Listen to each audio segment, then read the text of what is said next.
Yeah, I mean, I'm not sure that we really know what his economic theory is at this No, point in time. Uh, I and just call it this. his tweets were really all over the map, and painted a picture of some kind of like center right tech bro who dabbles in all kinds of like not fringe ideas necessarily, but some more progressive than others, let's say. Um, but yeah, I think it's important to note that Luigi Mangione is innocent until proven guilty. But Absolutely. we do know that somebody shot Brian Thompson, and that gesture, that singular gesture, has revealed this roiling ocean of class rage bubbling just below the surface of American society, and defying this left-right culture war that our politics are usually oriented around. I mean, we have had donations and comments from people claiming to be Republicans, people claiming to be cops.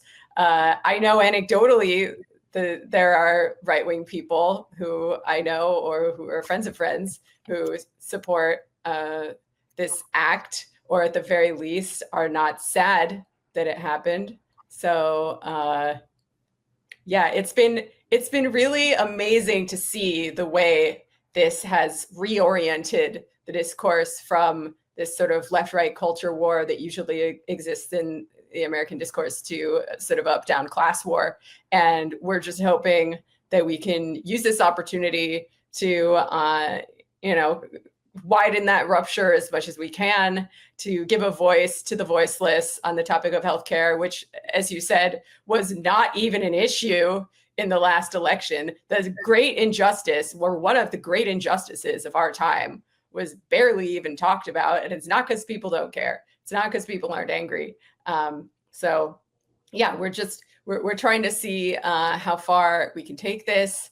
And certainly something needs to change regarding healthcare, or this kind of thing is going to keep on happening, right? As long as the institutional avenues to change it are absolutely blocked. Yeah, I mean, they've been precluding that. The same people that want to shut down all protests are the same people. Like, it's all the same people. So you have no other means of we don't have actual real protest anymore. Our voices mean nothing. Less than 1%, it's like 0% of what we want is actual policy. So we've already been shut down at all the other ways. And I think what's so upsetting to people about Luigi's story, and I have been saying this for so long, as long as we've been having this show, that it is going to get infinitely more and more violent before anything changes in this country. You cannot be the #1 exporter of violence around the world, not expect it at home.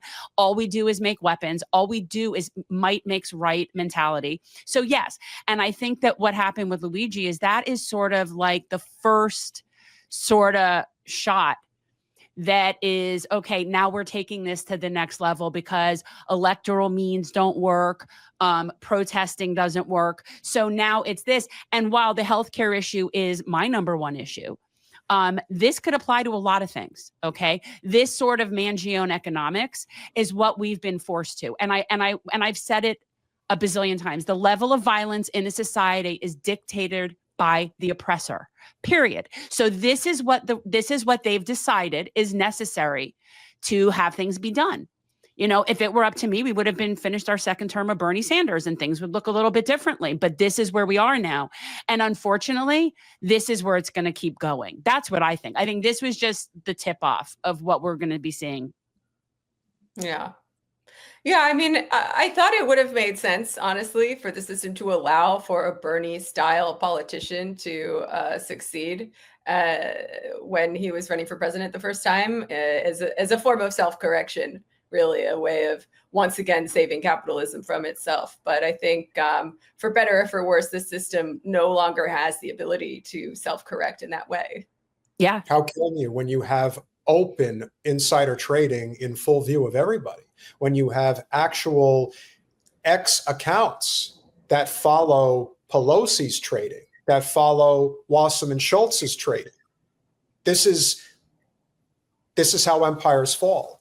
You would expect to see behavior like this in, dare I say, countries like Ukraine.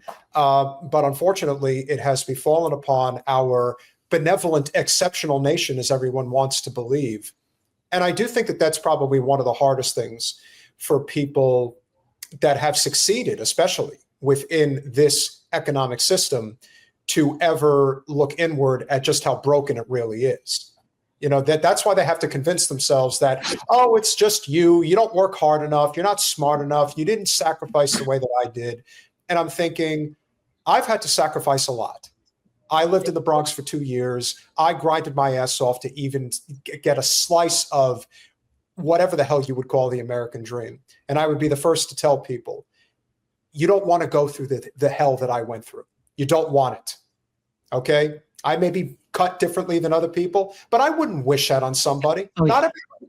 Not everybody is capable of doing what the other person is capable of doing. Some people are gifted artists. Think about that. You know, when I think about the worst aspect of the Trump administration, particularly his first term, was how much they denigrated art and music, and just that the creative mind was considered a non-starter. That's always the first thing to go. They always go after the artists and the musicians first. So I'm sorry. You know, it's crazy because I remember there was one interview with Donald Trump where the interviewer asked him what the most popular thing in the world is. And he thought for a second and he said music. Interesting. And I was like, you know what?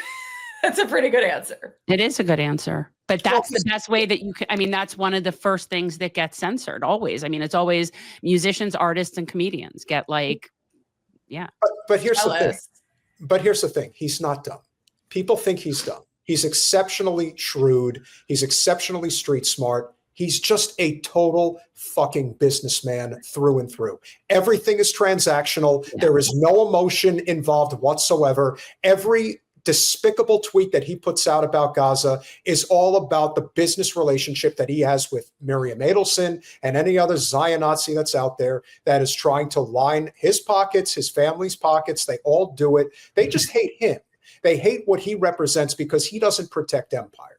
That's always been the greatest indictment of what Trump represents. Because let's not forget, you know, even he floated the idea when he first got in there, well, can we just give everybody Medicare? And it's like, nah, that's not how this works. But eventually something's going to give, because how many ways can you screw over the working class in this country before they say enough is enough? They don't even dangle the carrot of, well, maybe we should give them a public option and that'll shut them up for a decade. They don't even do that. They can't even contemplate that maybe we've gone too far. And then you get tweets like this doozy from a person who I don't even know, but I think they write for Axios, if I remember correctly. Yay, Luigi is actually one of the things where I draw a personal line. I find it horrifying when people cheer on cold-blooded murder under some vague theory that it shows how serious a problem is. I basically stopped using Reddit over this. Well, cry me a river, Viper. No, it's just, yeah. Stop using Reddit. I disagree with that completely, but you know why. Right. Well, nobody's cheering on cold-blooded murder. What they are cheering on is the fact that's self-defense. That's defense of others. I honestly, until people start recognizing austerity and denial of care as violence, we're going to keep circling. We are having violence committed on all of us every single day. So when you say something is cold-blooded, that means it's unprovoked. This is not unprovoked. This was defense of others, actually. So I just see it very differently, because I see that we suffer violence by denial of care. So. And even though I don't subscribe to communism, what I would ask people that look at commies and they have all these wonderful, you know, intelligent things to say about them, what I would say to them is this: do you even stop to think that maybe the system that we have is so fucking bad that maybe there's a reason people are looking at communism as an alternative, and they don't take 5 seconds to think like that? Did it occur to you that the communists already kind of liked that way to be before the capitalists even existed? Did it occur to you that some of us just don't like capitalism because we just don't? Well, the easiest way to explain communism, even though I don't subscribe to it, is that we used to all be communists. Before there was any form of modern technology, you had communities that had to commune together to survive. There was no other way to do it. And people want to claim that they could all live on the frontier like Wyatt Earp and, you know, get along and be fine. That's not how it works.